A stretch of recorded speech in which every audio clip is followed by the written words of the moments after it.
Estimados estudiantes, reciban un cordial saludo. Retomamos en esta lección 9 desde el numeral 1.5 para hablar sobre el modelo básico que plantea este libro y sus autores en torno a la planeación estratégica.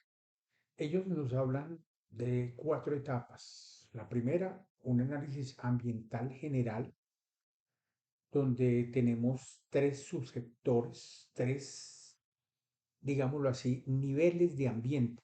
Y cuando estamos hablando de ambiente, no estamos hablando de los bosques únicamente, no estamos hablando del aire, no estamos hablando de la contaminación, lo que estamos hablando de aspectos que definen la competitividad a la que se enfrenta mi organización o mi proyecto en un entorno de otras organizaciones que compiten por un mercado, ¿cierto? En esa medida hay un- una verificación, una articulación de esas tres etapas y en ese análisis ambiental pues hay unas fuerzas sociales, culturales, económicas, hay un ambiente general sobre lo político, la definición de las cinco fuerzas de Corfo, lo tecnológico, el desarrollo de la tecnología en ese momento que definen un ambiente general competitivo, que definen lo que llamamos PEST o el análisis político, económico, social, tecnológico, etcétera, etcétera, que hay otras desagregaciones legal, ambiental, etcétera.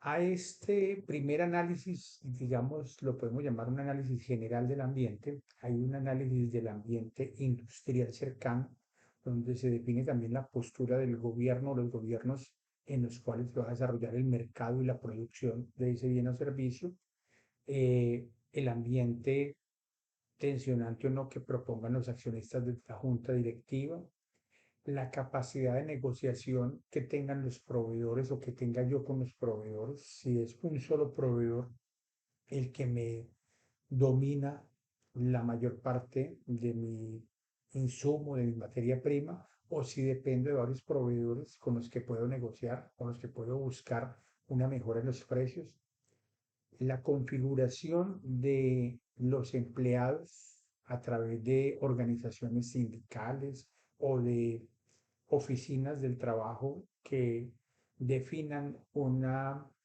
limitación en diferentes formas para el despliegue de la actividad económica en el caso de mi organización, los competidores, la facilidad que haya para establecer una asociación, para establecer una, una cooperación con ellos, un diálogo. Las asociaciones comerciales, las cámaras de comercio proponen también en muchas ocasiones mecanismos para el desarrollo, pero en algunas ocasiones también una limitación para ciertas actividades. Las comunidades sociales, los grupos de poder que hay a nivel de estructura social por limitación geográfica, por censura, por cultura, etcétera, etcétera. Los acreedores, los bancos, la condición que propongan los bancos con los créditos y la misma capacidad de negociación de los clientes, adicional a otros grupos de interés. Y hay un ambiente interno que lo define mi capacidad de ser altamente productivo, competitivo o limitado en eso, y que está definido por una capacidad estructural, por una capacidad de procesos para llevar a cabo unas acciones rutinarias, una cultura, unas personas que cumplen esos procesos y unos recursos que se mueven en torno a ello, unos recursos tecnológicos, unas máquinas, una disposición de equipos, una disposición de espacios, una disposición de insumos que fluyen a través del proceso productivo y que me generan un ambiente interno. Entonces, estamos hablando de un ambiente social general, un ambiente industrial cercano, competitivo, y un ambiente interno que define mi capacidad productiva. Entonces, vamos al tema de la formulación, que aquí es donde quiero que entremos a analizar este texto, que como lo había manifestado, es un texto que se utiliza para formar en niveles de especialización y maestría a estudiantes, pero que le genera a uno, así haya sido definido en el año 2005. Es un texto que en sus últimas versiones, que no están públicas, pero que están disponibles pues, en el libro o en la biblioteca, podemos ver que no ha cambiado significativamente y que sigue con esta misma definición estructural sobre lo que es la formulación de la estrategia y sobre lo que es todo este proceso. Ellos hablan de una definición clara en lo que es el propósito de existencia de la organización, la misión, qué hace la organización, cuál es su papel. La misión es esa frase inspiradora con la que todo empleado se levanta en las mañanas y dice voy a cumplir esta misión en la organización. Es esa frase con la que desde el gerente hasta el portero, el operario, la persona de los tintos, el cajero, etcétera, etcétera, van a reproducir un mantra que los motiva para ir a cumplir esa actividad.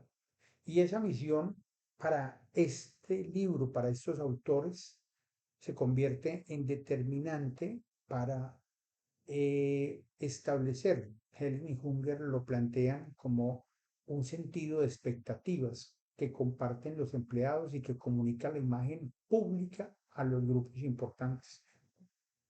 Representa la organización. Cuando usted va a la miguería, cuando usted va al Éxito, cuando usted va a Jumbo, cuando usted va a un banco, cualquiera que sea, usted nota que hay unos rasgos no solamente de personalidad que identifican al sujeto, a la persona que lo atiende, sino hay un rasgo distintivo cultural en la organización y usted se siente de una manera distinta cuando va a la vivienda que cuando va a Bancolombia. Usted se siente de forma distinta cuando va a un almacén X y a otro. Usted puede detectar unos rasgos en la forma como esas personas lo atienden en general y esas pautas de conducta definen lo que es la incorporación de la misión, la interiorización que tienen los sujetos que trabajan en la organización de dicha misión. En ese sentido, pues hay mucha énfasis y mucha claridad sobre cómo estos autores lo definen como, digámoslo así, el punto principal, la forma de definir y de especificar esa misión y cómo esa misión específica le da sentido a los objetivos que se establecen en la organización, como verbos de acción, como, digámoslo así, como puntas de lanza para cumplir esa misión. Como los objetivos dependen de esa misión y son los verbos de acción conllevan a cumplir esa misión. De pronto ahí hago la claridad, son verbos, son acción, es una redundancia. Hago la corrección para no editar el video, confieso mi redundancia. El asunto es que son esos verbos que definen la capacidad misional, la capacidad de resolver esa misión y de interiorizar. En esa medida, entonces, estos objetivos definen también unas metas, unas declaraciones abiertas de cumplimiento, y lo hablábamos en la sesión anterior cuando mirábamos el modelo del profesor. Nuevamente, eh, me expongo precisamente desde mi perspectiva en el diagrama que planteo en Mainmeister, pero acá en el libro estamos entendiendo otros autores, o sea, allá el profesor está reuniendo la teoría que son definidos conceptos de muchos autores e integrados allí. En este caso estamos utilizando la teoría de Helen y Hunger, que son los autores que nos dicen, aquí nuestro método es este, es determinar unos objetivos de rentabilidad, una eficiencia productiva, un crecimiento de los activos, del patrimonio, de la riqueza de los accionistas, vista desde los dividendos, vista desde el incremento del valor de la acción, unos indicadores sobre rentabilidad del patrimonio, rentabilidad de la inversión, rentabilidad del activo, una reputación que crezca ante el mundo empresarial, ante la competencia, ante su cliente, unos objetivos que se definan la medida de contribuciones y crecimiento y desarrollo de los empleados, contribuciones a la sociedad, externalidades positivas, no solamente en el pago de impuestos, sino también pues en algunos aspectos que definen la responsabilidad social, es decir, es ir más allá del cumplimiento de la misión pura para desarrollar un producto o servicio y cumplirle al cliente, sino ser responsables con la sociedad e ir a hacer actividades que agreguen valor en su entorno cercano. Objetivos asociados con el liderazgo en el mercado, con la competencia, con el liderazgo tecnológico, el desarrollo, no solamente de su producto o servicio, sino el desarrollo intelectual a nivel general del país. Una empresa como Google marca la pauta en Estados Unidos, al igual que Huawei en China. Son empresas que están en el desarrollo y liderazgo tecnológico que no solamente eh, lo hacen para ser competitivas, sino que desarrollan todo un espectro académico, eh, investigativo alrededor de su liderazgo tecnológico, para definir también objetivos de supervivencia, más que evitar la quiebra, es mantenerse en el tiempo, mantener ese crecimiento sostenido de la rentabilidad de empresas como Coca-Cola, más de 100 años, una persona jurídica allí viviendo entre nosotros, digámoslo así, produciendo una bebida eh, que nos hace, mm, nos colma una necesidad, dejo las comillas allí, y que sobrevive con mensajes tan interesantes sobre la Navidad, sobre la amistad, etcétera, etcétera, y es una persona jurídica que provee ese servicio, ese bien, y nos genera una satisfacción y sobrevive en el tiempo, como no lo han hecho otras. Muchas otras marcas de gaseosa no lo han podido hacer. Eh, Igualmente podríamos hablar de las iglesias, igualmente podríamos hablar de muchas organizaciones que garantizan la supervivencia y ese crecimiento sostenido en el tiempo. Hay muchas otras empresas que las vemos nacer, crecer, sostenerse, pero no sobreviven y son bastantes. En esa medida, entonces, esas decisiones estratégicas garantizan esos objetivos de supervivencia y las necesidades personales de la administración de alto nivel, pues que tienen que ver también con los propósitos de enriquecimiento y proporcionar empleo y generar riqueza a nivel social. Todo esto se consagra en estrategias, que son el plan maestro que establece la organización para el cumplimiento de esa misión. Y entonces aquí vienen tres, cuatro desagregados, tres en esencia, que son la estrategia funcional, la estrategia de negocio y la estrategia corporativa, y un cuarto que sería pues esa categoría integrada, que son las tres estrategias integradas para establecer, digámoslo así, la ruta estratégica de esa organización.